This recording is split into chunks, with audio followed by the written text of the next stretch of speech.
अस्सलाम वालेकुम, मेरा नाम है शाहज़ेब हाशमी और ये है ऑडी A5 30 DFSI 2017 मॉडल।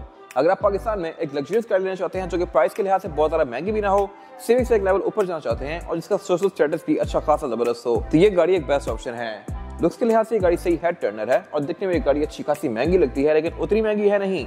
अब कहने को ये गाड़ी 1 करोड़ 30 लाख की है और ये अच्छा खासे पैसे हैं, लेकिन इतने में आपको रिवो भी नहीं मिलता।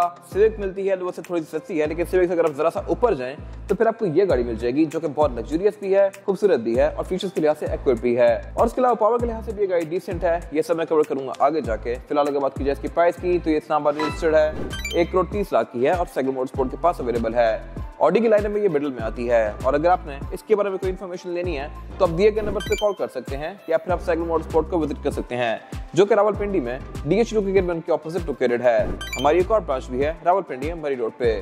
खैर, overall it's a great sedan and today I am going to review it.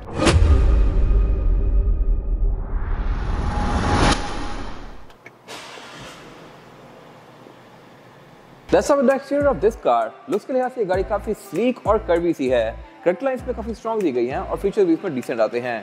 Decent इस तरह से इस गाड़ी की हेडलाइट्स जो है ये तो ऑटोमेटिक हैं ही, लेकिन ये ऑटो लेवलिंग वाली भी हैं। जब भी आप इस गाड़ी को ऑन करेंगे तो इसकी हेडलाइट्स नीचे जाके ऊपर आएंगी और इसके अलावा फ्रंट पे गाड़ी पार्किंग सेंसर भी ऑफर करती है और इसके पार्किंग सेंसर यहाँ साइड से लगाते हैं तो आपको साइड के ऑब्स्टिकल भी इंडिकेट करेगी। बाकी इसके अलावा इसके वाइपर रेन सेंसिंग है और इसके अलावा इसकी बोनट की जो करेक्टर लाइंस हैं ये फ्रंट से थोड़ा सा आगे तक आ रही हैं। देखने में लगता है कि थोड़ा सा मिसप्लेस हुआ है, लेकिन ये है ही ऐसा और इसकी लुक्स में एक डिस्टिंक्टिव सा टच ऐड करता है। बाकी इसके अलावा इसके फ्रंट पे डायमंड शेप ग्रिल दी गई है ऑडी की, जो कि इसकी सिग्नेचर ग्रिल है। और अगर बात की जाए इस गाड़ी की साइड प्रोफाइल की, तो इसके फ्रंट बम्पर में ये कुछ विंड टनल्स दी गई हैं जो आपको यहाँ से खड़े होकर विजिबल होंगी। फ्रंट सीट नजर नहीं आती क्योंकि जहाँ पे आम गाड़ियों में फॉग लैंप्स आते हैं इसका वो वाला एरिया बंद है और साथ उसके थोड़ी सी जगह दी हुई है जहाँ से हवा अंदर जाके यहाँ साइड से बाहर आती है और इस गाड़ी के एरोडायनामिक्स को बेहतर बनाती है। फिर इसके अलावा इस गाड़ी में एक ये फ्रिल दी गई है, ये बेसिकली ब्लैंक ही है, इसका कोई पर्पस नहीं है, ये वेंट नहीं है और इसमें कोई बैचिंग करंट दी गई। इसमें जो फिर S लाइन वर्जन आते हैं उनमें यहाँ पे S लाइन की बैचिंग भी दी गई होती है और इसके अलावा साइड मिरर इसके बॉडी के अंदर ही माउंटेड है। और बाय द वे अब यही ट्रेंड नई गाड़ी में आने लग गया है। अगर आप SC300 देखें, नई वाली टोयोटास देखें, नई कोई भी गाड़ी देखें तो साइड मिरर बॉडी के अंदर ही आ रहे होते हैं।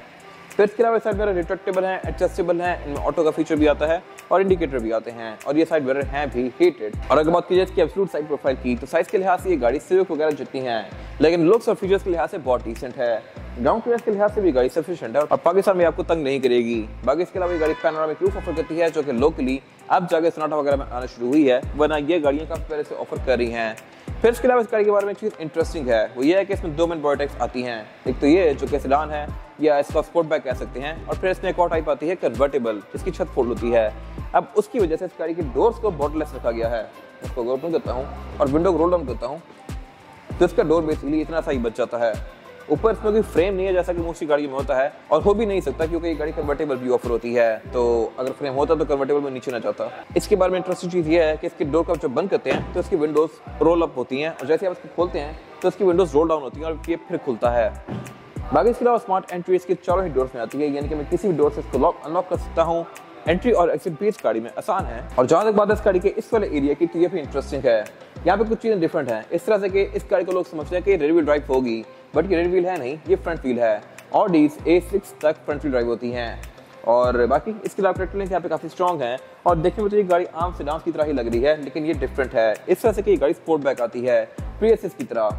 किस तरह से मैं कवर करूंगा आगे जाके। और इसके अलावा फ्यूल टैंक इसका राइट साइड पे दिया गया है, क्वार्टर ग्लास भी इसमें बैक पे दिया हुआ है और जैसा कि मैंने मेंशन किया था कि गाड़ी स्पोर्ट बैक है तो इसकी छत बैक पैक है, बिल्कुल स्लोपिंग करती हुई नीचे की तरफ खत्म हो जाती है और इसकी डिग्गी डिफरेंट है। अगर मैं इसकी डिग्गी को अनलॉक करता हूँ तो इसकी बेसिकली ट्रंक और कैबिन का एक ही लेवल है प्रीवियस की तरह। इसकी डिग्गी अलग नहीं है कैबिन से, A3 A4 में अलग होती है, फिर A6 में अलग होती है और फिर A8 में अलग होती है। A7 और 5 इस तरह आती हैं।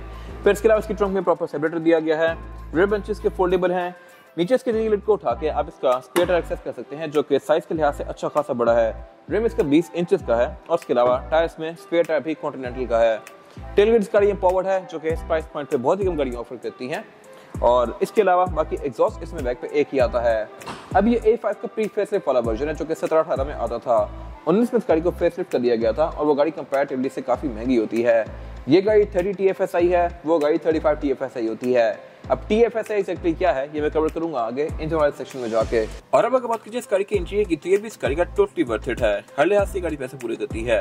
चौड़ाई के लिहाज से कोई बहुत सारा स्पेशियस नहीं है, लेकिन बिल्ड क्वालिटी, मटेरियल्स, फीचर्स यहाँ पे अच्छे खासे दिए गए हैं। अगर बात कीजिए स्टीयरिंग व्हील की तो ये पूरा ही लेदर स्टिच्ड है और यह भी मल्टीमीडिया वाला स्टीयरिंग। इसमें पैडल शिफ्टर्स भी दिए गए हैं और टिल्ट एंड टेलीस्कोपिक भी है। फिर इसके अलावा इसके हेडलाइट्स ऑटोमेटिक है, ऑब्वियसली क्रूज कंट्रोल भी इसमें आता है। और इसके अलावा अगर बात कीजिए मीटर की तो ये मोस्टली ऑडीज जैसा ही है, लेकिन इसमें एक चीज कम है, वो ये है कि इसके जो आरपीएम का जो रेड वाला एरिया है वो फिक्स ही है। A6 में जो आरपीएम की रेड लाइन होती है उसको आप एडजस्ट भी कर सकते हैं, वो बेसिकली LEDs होती हैं। बाकी इसके अलावा इसके सेंटर में डिस्प्ले है, ये काफी हाई क्वालिटी है, ये प्रॉपर कलर डिस्प्ले है। पहले इसमें TFT डिस्प्ले आया करते थे। स्पीड लिमिट इस गाड़ी की 300 किलोमीटर पर आवर तक है, जो कि ये गाड़ी हिट कर सकती है, हमारे ख्याल से बड़ी जबरदस्त चीज है। और ओवरऑल जो मीटर की लुक है ये काफी हाईटेक लगती है। बाकी इसके अलावा मीटर की हाउसिंग इसकी बेसिक सी है। इसमें पीछे एक एरिया दिया गया है जो कि इस गाड़ी में तो ब्लैंक ही है, इसके बड़े वर्जन में शायद यहाँ पे हेडअप डिस्प्ले आता होगा। और इसके अलावा डैशबोर्ड भी इसका स्पेस के लिहाज से डिसेंट है, काफी खुला सा है। फिर इसके अलावा इसके डैशबोर्ड में 3 स्पीकर दिए गए हैं, 2 स्पीकर यहाँ पिलर में दिए गए हैं, 2 उधर दिए गए हैं। स्पीकर गाड़ी में 18 आते हैं। साउंड सिस्टम से Bang & Olufsen का है, जो कि सही हाई डेफिनेशन है। मैंने बहुत सारी गाड़ियों के साउंड सिस्टम सुने हैं, हार्मन कार्डन, मेरिडियन वगैरह, लेकिन मेरे ख्याल से ये ऑलमोस्ट सबसे ही बेहतर है। मेरिडियन मुझे अच्छा लगा था, लेकिन उसके बाद Bang & Olufsen बेस्ट है। और स्पेसिफिकली इस गाड़ी का साउंड सिस्टम भी काफी अच्छा है। बाकी इसके अलावा इसकी जो सेंटर स्क्रीन है ये टच में नहीं है, अगर ये टच पर मेरे ख्याल से बहुत बेहतर था। इसको यूज करने के लिए नीचे यहाँ पे ये ट्रैक पैड दिया गया है और बटन्स दिए गए हैं। मेन्यू इसमें काफी सारे दिए गए हैं, व्हीकल, साउंड, रेडियो। व्हीकल में जाऊंगा तो यहाँ पे इसके ड्राइव मोड्स दिए गए हैं और इसके अलावा गाड़ी के में air conditioning, driver assistance, vehicle settings वगैरह ये सब कुछ एडजस्ट कर सकता हूँ यहाँ से। फिर इस गाड़ी में एम्बिएंट लाइटिंग भी आती है, तो उसको भी आप यहाँ से एडजस्ट कर सकते हैं ऑब्वियसली। और बाकी यहाँ पे और भी इस तरह की बहुत सारी चीजें दी गई हैं। एयर वेंट्स जो इसमें दिए गए हैं ये एंड टू एंड कंटिन्यू कर रहे हैं, 2 सेंटर में है, 2 वहाँ पे हैं, बीच में ये फेक ग्रिल्स हैं और उससे नीचे इसका क्लाइमेट कंट्रोल दिया गया है। क्लाइमेट कंट्रोल भी इस गाड़ी में इंटरेस्टिंग है, इस तरह से कि इसके जो बटन्स हैं ये टच में है। इन पे अगर आप फिंगर स्वाइप करेंगे तो ये टच सेंसिटिव है और आपको बताएंगे आपकी फिंगर कहाँ पे रही है। फिर क्लाइमेट कंट्रोल का डुअल जोन है, यानी कि ड्राइवर और पैसेंजर अपनी मर्जी के लिहाज से दोनों की जोन्स को एडजस्ट कर सकते हैं और आप इसके मोड्स को भी एडजस्ट कर सकते हैं। यानी कि अगर मेरी हवा फेस पे आ रही है और ठंडी आ रही है तो पैसेंजर सिर्फ पाँव पे रख सकता है और गर्म भी कर सकता है। और इसका जो डिस्प्ले है ये भी काफी हाई क्वालिटी है। इस तरह से क्लाइमेट कंट्रोल के लिए नॉब्स के अंदर ही स्क्रीन दी गई हैं, दोनों साइडों पे अलग अलग। और इसके अलावा सेंटर पे एक और स्क्रीन है जो कि आपको इसके मोड शो करवाती है। अगर मैं सेकंड वाले बटन पे क्लिक करता हूं तो यहाँ पे 3 जोन का ऑप्शन दिया गया है। क्लाइमेट कंट्रोल इसमें टोटल 3 जोन है, 2 जोन फ्रंट पे हैं, 2 यहाँ, 1 बैक पे। तो इनको अगर मैंने तीनों को सिंक करना है तो मैं 3 जोन पे चला जाऊंगा। और इसके अलावा मैं अगर सेट रेयर पे जाऊंगा तो मैं यहाँ से बैक के क्लाइमेट कंट्रोल को एडजस्ट कर सकता हूँ। Nice attention to detail. फिर नीचे यहाँ पे कुछ फिजिकल कंट्रोल्स दिए गए हैं इसके फीचर्स के। ड्राइव सेलेक्ट पे ऑब्वियसली इसके ड्राइव मोड दिए गए हैं जो कि कंफर्ट, ऑटो, डायनामिक और इंडिविजुअल हैं। और उसके अलावा फिर यहाँ पे इको ऑयलिंग, ट्रैक्शन कंट्रोल और auto parking, parking sensor on off का बटन और फिर स्क्रीन को ऑन ऑफ करने का बटन दिया गया है। नीचे इसके पावर आउटलेट वगैरह हैं। पुश स्टार्ट इसका थोड़ी सी वियर्ड जगह पे है जो कि यहाँ पे है। आप अगर कोई नया बंदा बैठाते हैं इसमें तो उसको ये इसको ढूंढना पड़ेगा। बाकी इसके अलावा कप होल्डर इसके है तो स्टैंडर्ड से ही, लेकिन में एम्बिएंट लाइटिंग दी गई है जो रात के टाइम इसको काफी फ्रेश सी लुक देती है। और इसके अलावा पीछे पे इसका एक कंट्रोल पैनल दिया गया है जहाँ से आप इसकी स्क्रीन को यूज करेंगे। अब यहाँ भी टच सेंसिटिव बटन्स हैं। ये जो ऊपर 1 2 3 4 5 7 8 जो फेवरेट बटन्स दिए हुए हैं ये भी टच सेंसिटिव हैं, फिंगर स्वाइप करने से आपको शो करवाएंगे स्क्रीन पे। फिर इसके अलावा इसका जो गेयर सिलेक्टर है ये भी इलेक्ट्रॉनिक है और इसमें जो गेयर सिलेक्शन है वो है PRND और D में करके आप इसको मैनुअली भी चला सकते हैं। पार्किंग ब्रेक इसमें इलेक्ट्रॉनिक है, ऑटो होल्ड नहीं आता। और इसके अलावा वॉल्यूम लॉकर इसका यहाँ पे दिया गया है जिससे वॉल्यूम कम ज़्यादा कर सकता हूँ, ट्रैक्स आगे पीछे कर सकता हूँ। और सारा इसका की होल्डर दिया गया है। स्टोरेज कंपार्टमेंट इसका बस ठीक है, कोई बहुत ज़्यादा स्पेशियस नहीं है। और अगर बात की जाए सीट्स की तो ये है पूरी लेदर की फिनिश में और है भी इलेक्ट्रॉनिकली एडजस्टेबल। इनमें लंबा सपोर्ट भी आता है और थाई सपोर्ट भी आता है ऑब्वियसली। बाकी ये स्टेनलेस लेदर का डोर्स भी कंटिन्यू किया गया है। डोर्स के 3 कॉम्बिनेशन में है, ब्लैक, बेज और वुड के। साउंड सिस्टम यहाँ भी Bang & Olufsen है, स्पीकर्स काफी सारे दिए गए हैं। विंडोज की चारों भी सिंगल टैप वाली हैं और साइड मिरर भी रिट्रैक्टेबल है, एडजस्टेबल है। ऑटो का फीचर तो है ही, प्लस ये हीटेड भी है। अगर बात की जाए रूफ लाइनर की तो ये है तो बेज में तो उसकी फीलिंग फ्रेश आ रही है। इसमें पैनोरामिक रूफ भी दी गई है जो कि अगेन मेरे ख्याल से एक अच्छी चीज है। वैनिटी मिरर्स में ड्राइवर और पैसेंजर दोनों के आते हैं विद लाइट्स जो कि ऑटोमेटिकली ऑन होती हैं। और इसके अलावा यहाँ कुछ खास है नहीं। और अब अगर बात की जाए स्काई में रेयर पैसेंजर्स के लिए सीटिंग कैपेसिटी की तो ये बैक पे 2 लोगों के लिए स्पेशियस है, बाकी तीसरा बंदा यहाँ शायद बैठ नहीं सकता क्योंकि लेग रूम यहाँ पे 9 होने के बराबर है। 2 लोगों के लिए तो ये सफिशिएंट है। हेडरूम का भी इसमें कोई इशू नहीं है, लेकिन सेंटर में ना प्रॉपर सीट है ना ही सेंटर में प्रॉपर जगह है। एमेनिटीज यहाँ पे डिसेंट है। इस तरह से रेयर पैसेंजर्स के लिए यहाँ पे एयर वेंट्स दिए गए हैं, सेंटर में भी और पाँव पे भी। और इसके अलावा इसकी एक अलग से जोन भी है तो यहाँ से भी मैं इसको एडजस्ट कर सकता हूँ। फिर इसके अलावा यहाँ पे एक सिगरेटर दिया गया है, सेंटर में सेंटर को सोच दिया गया है जिसको निकाल के मैं एज एन आर्मरेस्ट यूज कर सकता हूँ। इसमें 2 कप होल्डर्स भी आते हैं और इसके अलावा एक स्टोरेज कंपार्टमेंट भी है जो आप छोटा मोटा सामान पे एडजस्ट कर सकते हैं। फिर इसके अलावा इस वाले पूरे एरिया को मैं फोल्ड भी कर सकता हूँ नीचे की तरफ। और बाकी बैक पे इस पे सीट बेल्ट आती हैं, ऐसे इसके पोर्ट्स आते हैं, एयर बैग्स आते हैं, विंडोज की बॉर्डरलेस हैं। और अब अगर बात की जाए इस गाड़ी के इंजन की, तो इंजन इसमें एक ही मेन ऑफर होता है पाकिस्तान में, 14 सीसी टर्बोचार्ज। ये इंजन पेट्रोल है और ऐसे इंजन A4 में भी आता है।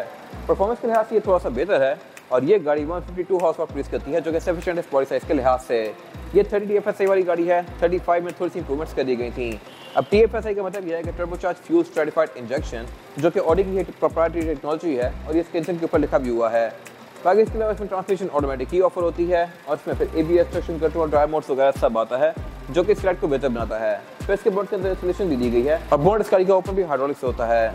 अब अगर बात की जाए एवरेज की, तो ये गाड़ी आपको तकरीबन 11-12 तक की दे सकती है, डिपेंडिंग अपॉन ट्रैवलिंग पैटर्न। इसके बाद अगर बात की जाए इसकी टायर साइज की, तो इसमें टायर साइज जो है ये है 245, 40 और 18। रिम इसमें 18 इंचेस का है, जो कि लुक के लिहाज से काफी खूबसूरत है। ये ओवल डिस्प्ले ऑफर करती है फ्रंट पे भी और बैक पे भी। और इसके अलावा इसमें ABS, traction control, drive mode ये सब आता है, जो कि इसकी राइड को बेहतर बनाता है। बाकी इसके अलावा इसके टायर और बॉडी के बीच में गैप काफी कम है, तो इसकी लुक्स काफी अच्छी आ रही हैं। बट क्योंकि रिम 18 इंचेस का है, तो ये गाड़ी आपको ग्राउंड क्लियरेंस के लिहाज से भी तक नहीं करेगी।